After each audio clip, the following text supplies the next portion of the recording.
नमस्कार दोस्तों, आप देख रहे हैं एच स्टडीज़ और इस वीडियो में आपके लिए 26 अगस्त 2023 का करंट अफेयर लेकर आ गए हैं। करंट अफेयर के साथ साथ स्टैटिक जीके और रिलेटेड करंट अफेयर्स का रिवीजन करते हुए चलेंगे। अगर आप इस चैनल पर पहली बार आए हो तो चैनल को सब्सक्राइब कर लीजिएगा। वीडियो अच्छी लगे तो वीडियो लाइक करके ज़रूर जाइएगा। लास्ट में आपके लिए क्विज़ रखा है, उस क्विज़ को भी ज़रूर सॉल्व कीजिएगा। चलिए बात करते हैं लास्ट डे के क्विज़ की। लास्ट डे आपसे क्वेश्चन पूछा गया था, who has appointed by BPCL as its brand ambassador. तो BPCL ने किसे अपना ब्रांड एम्बेसडर नियुक्त किया? तो आंसर था राहुल द्रविड़। भारतीय मेंस टीम के भारतीय क्रिकेट टीम के मेंस में कोच हैं, ये हेड कोच हैं। इनको यहाँ पर BPCL ने ब्रांड एम्बेसडर नियुक्त किया है। आज के पहले क्वेश्चन की बात करें तो in which part of the moon did the soft landing of Chandrayaan 3 take place. तो चंद्रयान 3 की चंद्रमा के किस भाग में सॉफ्ट लैंडिंग हुई है रिसेंटली में? आंसर होगा ये साउथ पोल में भारत के द्वारा, यहाँ पर भारत का जो इसरो है उसके द्वारा यहाँ पर सॉफ्ट लैंडिंग कराई गई। याद रखिएगा, साउथ पोल में ऐसा करने वाला भारत पहला कंट्री बन चुका है। इससे पहले भारत से पहले मून में सॉफ्ट लैंडिंग कराने का रिकॉर्ड 3 देशों के पास था, सोवियत संघ और USA और तीसरा था चाइना। उसके बाद अब भारत भी वो हो चुका है और साथ साथ भारत पहला हो चुका है साउथ पोल में सॉफ्ट लैंडिंग कराने वाला। ध्यान रखिएगा, बहुत ही इम्पॉर्टेंट क्वेश्चन है। अगर बात करें मून के साउथ पोल में कब लैंडिंग हुई भारत की, पूछा जा सकता है। देखिए, लॉन्चिंग हुई थी 14 अगस्त को और लैंडिंग हुई है कब? 23 अगस्त को। तो दोनों बात ध्यान रखेंगे, 9 दिन का डिफरेंस रहा है यहाँ पर। और इसी के पैरेलली रशिया ने भी एक अपना प्रोजेक्ट लॉन्च किया था, लूना 25, जो कि फेल हो गया है। तो उसको भी ध्यान रखिएगा कि वो किसका मिशन है। ठीक है, यहाँ पर बात करें 5 साइंटिस्ट हैं जिन्होंने इसमें सबसे इम्पॉर्टेंट रोल अदा किया। कौन? इसरो के chairman S Somnath ji, project director P Veera Muthuvel और mission director S Mohana Kumar, associate project director Kalpana Kalahasti और UR राव सैटेलाइट सेंटर के डायरेक्टर हैं M शंकरन। इन्होंने रिस्पॉन्सिबिलिटी ली थी कि डिज़ाइन और डेवलपमेंट की चंद्रयान 3 की। तो ये सभी जो 5 साइंटिस्ट हैं मोस्ट इम्पॉर्टेंट है, आपको सभी के नाम याद होने चाहिए। किसी भी वनडे एग्ज़ाम में आपसे पूछा जा सकता है। तो रिसेंटली में जो भी हमारे साइंस और टेक्नोलॉजी से रिलेटेड क्वेश्चंस बने हैं उनको रिवाइज कर लेते हैं। पहला क्वेश्चन पढ़ लिया। दूसरा, जियो हार्पिक जो कि एक tech startup of the year award इसको मिला है। ध्यान रखिएगा, 13th annual entrepreneur India award में इंडियन रेलवे ने IIT मद्रास के साथ यहाँ पर टाई अप किया और 5G टेस्ट बेड को डेवलप करने की कोशिश कर रहा है, जिससे कि सिग्नल और टेलीकम्युनिकेशन को इंडियन रेलवे में और बेहतर किया जा सके। Indian army portal service corporation ने पहला परमानेंट आधार एनरोलमेंट सेंटर कहाँ बनाया? तो नई दिल्ली में बनाया है। पहली बार IIT कैंपस को कहाँ पर? इंडिया से बाहर डेवलप किया जाएगा और कहाँ पर किया जाएगा? तंजानिया में किया जाएगा। ध्यान रखिएगा, IIT मद्रास यहाँ पर अपना कैंपस सेट करने वाला है और अभी रिसेंटली में सऊदी अरेबिया के साथ भी यहाँ पर टाई अप हुआ है, जिसमें IIT दिल्ली अपना कैंपस वहाँ पर डेवलप करेगा। मीडियम रेंज बैलिस्टिक मिसाइल अग्नि-1 जिसका टेस्ट फायर किया गया उड़ीसा में सक्सेसफुली। एक्सपोसेट ये पहली भारत की पोलरीमेट्री मिशन है। पहला एयरबस C295 जो कि इंडिया ने सक्सेसफुली इसका टेस्ट फायर किया। दुबई, ये दुबई बेस्ड एक एयरलाइन है एमिरेट, जिसने पहली बार रोबोटिक चेक इन असिस्टेंट को सेटअप किया और सारा इसका नाम है। दीपिका मिश्रा पहली वुमेन एयरफोर्स ऑफिसर बनी है जिनको गैलेंट्री अवार्ड से सम्मानित किया गया। अगला question, ISSF world championship 2023 which Indian shooter has won gold medal. तो ISSF विश्व चैंपियनशिप 2023 में किस भारतीय निशानेबाज ने स्वर्ण पदक यहाँ पर जीता है? आंसर होगा, ये जीता है अमरप्रीत सिंह ने। किसने? अमरप्रीत सिंह आंसर यहाँ पर सही है।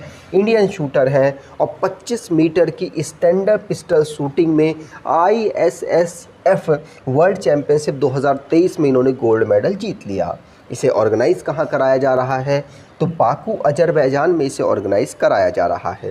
ध्यान रखिएगा, भारत के कितने मेडल हो चुके हैं? तो 9 मेडल हो चुके हैं, 5 गोल्ड और 4 ब्रॉन्ज मेडल भारत ने यहाँ पर जीत लिए हैं। तो स्पोर्ट्स से रिलेटेड जो भी करंट अफेयर्स रिसेंटली में बने हैं उनको रिवाइज करते हैं। पहला क्वेश्चन पढ़ लिया। दूसरा, FIFA women's world cup 2023 Spain के द्वारा यहाँ पर जीत लिया गया। किसको? इंग्लैंड को हराकर यहाँ जीता गया है। Chris Woakes ICC player of the month men's में इनको मिला है। क्रिस वोक्स की बात करें तो ये इंग्लैंड के प्लेयर हैं। भारत ने मलेशिया को एशियन हॉकी चैंपियनशिप ट्रॉफी 2023 में हरा दिया। Aditi Gopichand youngest world champion बनने वाली भारत की प्लेयर बनी है, पहली प्लेयर बनी है। ग्रैंड मास्टर गुकेश ने विश्वनाथन आनंद को पीछे कर दिया हाईएस्ट इंडियन फीडे रैंकिंग में। चेस में महानतम प्लेयर है विश्वनाथन आनंद, उनको पीछे किया है। 7th hockey man Asian championship trophy को चेन्नई में ऑर्गेनाइज कराया गया। जीत भारत ने ही लिया है इसको। मैक्स वर्स्टप्पन हंगेरियन ग्रैंड प्रिक्स को ये जीत चुके हैं। कारों की रेस होती है, इसको इन्होंने जीता है। कार्लोस अल्कराज इन्होंने विंबलडन मेंस सिंगल टाइटल को जीत लिया है और वुमेन्स को जीता है मार्गरेटा वोंड्रोसोवा ने। किसने? मार्गरेटा वोंड्रोसोवा ने। ज्योति यरारजी इंडिया की पहली गोल्ड मेडल जीतने वाली 100 मीटर हर्डल रेस में वुमेन बनी हैं। सेल्वा प्रभु पहले इंडियन बने हैं जिनको best Asia under 20 male athlete of the year award इनको मिला है। ठीक, अगर आप कोई ई बुक देख रहे हैं तो इस ई बुक को देख सकते हैं। इसमें अक्टूबर से अप्रैल तक का करंट अफेयर कवर किया गया है। अगर आप वीडियोज़ के माध्यम से इसे कवर करना चाहते हैं तो मंथली वाइज वीडियोस आपको चैनल पर मिल जाएंगी, आप उसको देख लेंगे तो आपका करंट अफेयर एटलीस्ट कवर हो जाएगा वनडे एग्जाम्स के लिए। अगला question, which union ministry notified the green hydrogen standard for India? तो किस केंद्रीय मंत्रालय ने भारत के लिए हरित हाइड्रोजन मानकों को अधिसूचित किया है? तो कोई और नहीं, ये ministry of new and renewable energy ने किया है, क्योंकि यही भारत में हरित जो ऊर्जा है उसको प्रमोट करती है और भारत का लक्ष्य भी 2070 तक कार्बन न्यूट्रल बनना है। इसीलिए भारत इस प्रकार के प्रयास कर रहा है। तो ministry of new and renewable energy जिसको कौन संभाल रहे हैं? तो ये इस समय RK सिंह जी संभाल रहे हैं। ग्रीन हाइड्रोजन को नोटिफाई किया गया कि मतलब किस लेवल की, किस क्वालिटी की आप ग्रीन हाइड्रोजन को यूज़ कर सकते हैं। याद रखिएगा, इसमें जो ब्यूरो ऑफ एनर्जी एफिशिएंसी है वो भी यहाँ पर काम कर रहा है, जो कि मिनिस्ट्री ऑफ पावर के अंतर्गत आती है। अगला question, BRICS has recently invited how many new countries to join the group? तो ब्रिक्स में आपको पता है 5 देशों का ये समूह है। 2006 में इसे बनाया गया था, 2009 में पहली इसकी बैठक हुई थी, 2010 में इसमें 5वां देश जुड़ा था, साउथ अफ्रीका। अब ब्रिक्स में कितने और देश यहाँ पर जुड़ेंगे? क्योंकि अभी आपको पता है कि साउथ अफ्रीका के जोहान्सबर्ग में इसकी समिट हुई है, इसकी बैठक हुई है, 5 देश वहाँ पर बैठे हैं। तो इन्होंने डिसाइड किया है कि हम इसका विस्तार करेंगे और 6 और देशों को यहाँ पर इंक्लूड करेंगे। तो टोटल अब 11 मेंबर्स की ब्रिक्स पूरा ग्रुप हो जाएगा, जो कि अपने में ही बहुत बड़ा है, क्योंकि इसमें भारत और चाइना और रशिया तीनों ही पार्ट हैं। समझ रहे हैं, एरिया वाइज भी बड़े हैं, पॉपुलेशन वाइज भी बड़े हैं। तो ये अब जो ब्रिक्स ग्रुप है ये दुनिया में सबसे कह सकते हैं पॉपुलेशन वाइज तो था ही, इकोनॉमिक वाइज भी हो चुका है और भी बहुत सारी तरीके से ये वो आगे बढ़ चुका है। और ये जो 6 मेंबर हैं और जो इंक्लूड हुए हैं, इनकी जो मेंबरशिप है वो एक्टिव हो जाएगी 1 जनवरी 2024 से। कौन कौन नए मेंबर हैं? तो Argentina, Egypt, Ethiopia, Iran, Saudi Arabia और यूनाइटेड अरब एमिरेट्स। तो ये टोटल 6 मेंबर हैं जिनको और आगे यहाँ पर ज्वाइन करा दिया गया। 11 मेंबर सब यहाँ पर ब्रिक्स के हो चुके हैं। अगला question, professor Calyampudi Radhakrishna Rao passed away recently. He was associated with which field? तो प्रोफेसर कल्याणपुडी राधाकृष्ण राव हाल ही में निधन हो गया इनका। वह किस क्षेत्र से जुड़े हुए थे? आंसर होगा ये स्टैटिस्टिक की फील्ड से जुड़े हुए थे। यहाँ पर आप कल्याणपुडी जी को देख सकते हैं। इनको CR राव से के नाम से भी प्रोनाउंशिएट किया जाता था। 102 साल के थे ये। इनको पद्म भूषण 1968 को, पद्म विभूषण 2001 को मिला था। और इनको ये सेकंड हाईएस्ट सिविलियन अवार्ड इनको प्राप्त हो चुका है पद्म विभूषण के रूप में, ध्यान रखिएगा। फर्स्ट कौन सा है? तो Bharat Ratna first highest civilian award है। अगला question, United world wrestling has recently suspended the wrestling association of which country? तो यूनाइटेड वर्ल्ड रेसलिंग ने हाल ही में किस देश के कुश्ती संघ को निलंबित कर दिया है?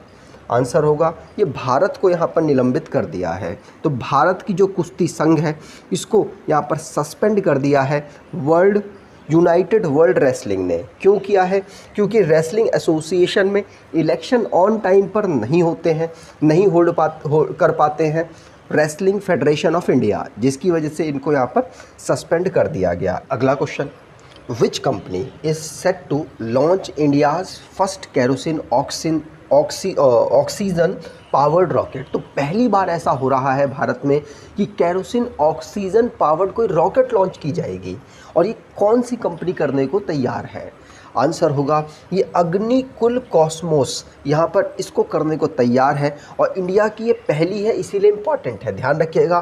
केरोसिन युक्त और ऑक्सीजन बेस्ड यहाँ पर रॉकेट लॉन्च करने की यहाँ पर बात की जा रही है। और ये प्राइवेट कंपनी है अग्निकुल कॉस्मोस, प्राइवेट कंपनी के माध्यम से ऐसा किया जा रहा है भारत में पहली बार, इसीलिए इम्पॉर्टेंट है, ध्यान रखिएगा, पूछा जा सकता है अग्निकुल कॉस्मोस। ठीक, अगला question, who is the project director of Chandrayaan 3 mission launch by ISRO? Already मैंने बता दिया है, लेकिन ये क्वेश्चंस बहुत इंपॉर्टेंट है, इसलिए फोकस डालने के लिए आपके लिए क्वेश्चन भी बनाया है यहाँ पर। इसरो द्वारा प्रक्षेपित चंद्रयान 3 मिशन के परियोजना निदेशक, हिंदी में परियोजना निदेशक कहेंगे और इंग्लिश में प्रोजेक्ट डायरेक्टर कहेंगे, किसको नियुक्त किया गया था? तो आंसर है P वीरा मुथुवेल। कौन? P वीरा मुथुवेल। आप यहाँ पर देख सकते हैं। इन 5 साइंटिस्ट जो मैंने आपको नाम बताए हैं उनको ज़रूर याद कीजिएगा।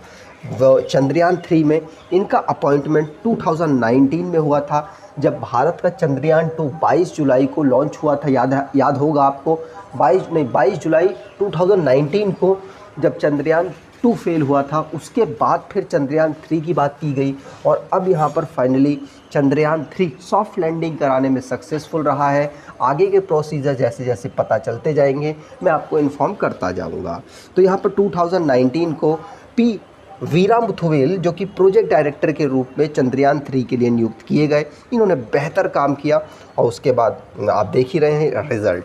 इनकी बात करें तो ये डिप्टी डायरेक्टर भी हैं स्पेस इंफ्रास्ट्रक्चर प्रोग्राम ऑफिस में इसरो के। ठीक, आगे बात करें। अगला question, what is the total outlay of the expenses of Digital India programme? तो डिजिटल इंडिया कार्यक्रम के विस्तार का कुल परिव्यय कितना है, कितना यहाँ पर खर्च किया जाएगा?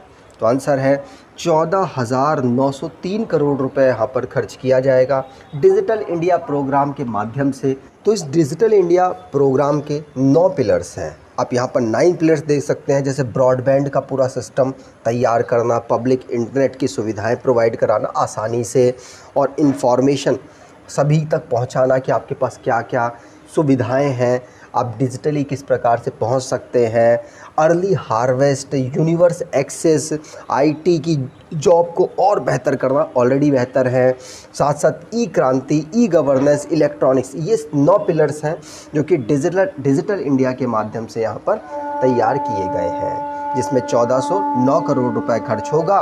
डिजिटल इंडिया प्रोग्राम को 1 जुलाई 2015 में लॉन्च किया गया था, 2015 में लॉन्च किया गया था। अगला question, with which rocket did ISRO launch Chandrayaan 3। तो इसरो ने किस रॉकेट से चंद्रयान 3 को लॉन्च किया है? तो आंसर होगा LVM-3M4। क्या LVM-3M4 के माध्यम से इसको लॉन्च किया गया है। यहाँ पर बात की जाए तो LVM-3M4 जो रॉकेट है ये GSLV 3 भी पहले कहलाई जाती थी, इसका नाम बदलकर ऐसा रखा गया। और सतीश धवन स्पेस सेंटर श्रीहरिकोटा आंध्र प्रदेश से 14 जुलाई को इसे लॉन्च किया गया था, ध्यान रखिएगा। ठीक, आगे बात करें तो यहाँ पर अब लास्ट डे जो आंध्र प्रदेश की यहाँ पर बात हुई है तो एक स्टेट को भी रिवाइज़ करते हैं क्योंकि आज कोई स्टेट रिवाइज़ नहीं हुआ। तो आंध्र प्रदेश को 1 नवंबर 1956 को फॉर्म किया गया। कैपिटल अमरावती है। 26 यहाँ पर डिस्ट्रिक्ट है। गवर्नर एस अब्दुल नज़ीर हैं। Chief minister YS Jaganmohan Reddy हैं। लेजिस्लेचर बाईकैमरल है जहाँ की असेंबली में 175 सीट्स, काउंसिल में 58 सीट्स, राज्यसभा में 11 सीट्स और लोकसभा में 25 सीट्स यहाँ से आती हैं। नेशनल पार्क की बात करें तो Papikonda National Park, Rajiv Gandhi National Park, Shri Venkateswara National Park यहाँ के नेशनल पार्क हैं। आंध्र प्रदेश हाई कोर्ट धीराज सिंह ठाकुर इस समय पर आंध्र प्रदेश के चीफ जस्टिस हैं, ध्यान रखेंगे। अब लास्ट डे के करंट अफेयर्स को रिवाइज करें तो पहला क्वेश्चन है श्रेष्ठ थाविसिन, ये थाईलैंड के नए प्राइम मिनिस्टर बने। रशिया में army 2023 9th international military technical forum को ऑर्गेनाइज कराया गया। प्रज्ञान जो कि रोवर का नाम है चंद्रयान 3 मिशन में। और फिलीपींस जहां पर इंडियन कोस्ट गार्ड ने साइन किया है फिलीपींस की मैरीटाइम कॉरपोरेशन, फिलीपींस की कोस्ट गार्ड के साथ, जिससे कि एनहेंस किया जा सके मैरीटाइम कॉरपोरेशन को। हिमाचल प्रदेश जिसने हिमाचल प्रदेश के चीफ मिनिस्टर ने विधायक क्षेत्र विकास निधि योजना को लॉन्च किया। राहुल द्रविड़ को BPCL ने ब्रांड एम्बेसडर अपना बनाया। अस्मिता महिला लीग, ये खेलो इंडिया वुमेन लीग के नाम पर की जगह पर ये नाम किया गया। सचिन तेंदुलकर नेशनल आइकन बने हैं इलेक्शन कमीशन ऑफ इंडिया के। और प्रकाश श्रीवास्तव ये नेशनल ग्रीन ट्रिब्यूनल के नए चेयरमैन बने हैं। लूना 25 रशिया का एक मून मिशन था, साउथ पोल पर उतरना था लेकिन वो फेल हो गया। आज के क्विज़ की बात करें तो United world wrestling has recently suspended the wrestling association of which country. तो यूनाइटेड वर्ल्ड रेसलिंग ने हाल ही में किस देश के कुश्ती संघ को निलंबित कर दिया है? कमेंट बॉक्स में डिटेल में आंसर दीजिएगा। अगर आपको ये वीडियो अच्छी लगी है तो आपसे अनुरोध करूँगा वीडियो को लाइक कर दीजिएगा, चैनल को सब्सक्राइब कर लीजिएगा और एटलीस्ट अपने कुछ दोस्तों तक वीडियो को शेयर ज़रूर कीजिएगा। धन्यवाद।